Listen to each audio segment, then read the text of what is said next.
Now, the high street giant, the Arcadia Group, which owns Topshop, Burton, Dorothy Perkins, is on the verge of collapse. The group employs around 13,000 people and is owned by Sir Philip Green.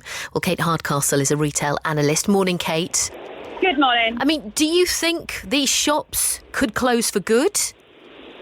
Just apologies for the noise here. I'm actually on a very busy high street. Trucks are loading into the stores, ready for a 24-hour opening from some brands like Primark. But absolutely, this is going to be a huge challenge for the Arcadia brand. And I think particularly whatever the future of the organisation, we're probably going to sadly see some of those 500 stores close amongst its network, whoever the owners of the brands may be in the future. How long has this been coming, Kate? I mean, has it been on the cards?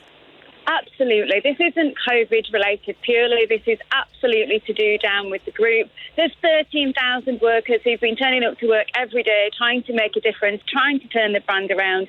But unfortunately, the brand's been struggling with the disruption in the fast fashion marketplace from some online players like Boohoo Group, but also in high street brands such as Primark, who've just completely gone in, really challenged them on price. Brands like Dorothy Perkins, Burton, perhaps lost their way and haven't really found a new audience.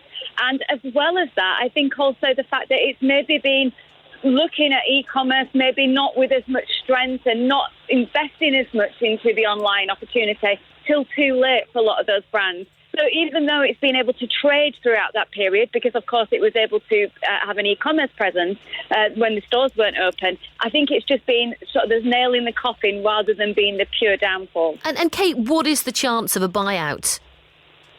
I think very likely that the brands will be sold to different organisations. I don't believe that we're going to get someone who's going to come and buy it absolutely wrapped up as it is, with all of its stores, all of the challenges, all the pension deficit and all of the brands in there too. Because as I said, there's some problematic brands that maybe haven't found their fortune. The jewel in the crown is Topshop. We know there's lots of interest in that already. But we've got to be aware that whilst there may be some buoyancy in e-commerce, maybe we're seeing increased job opportunities there if those brands did go more online. It's still going to be a black hole in the high street. And Kate, if you have a voucher for one of these shops, I mean, where does this leave you?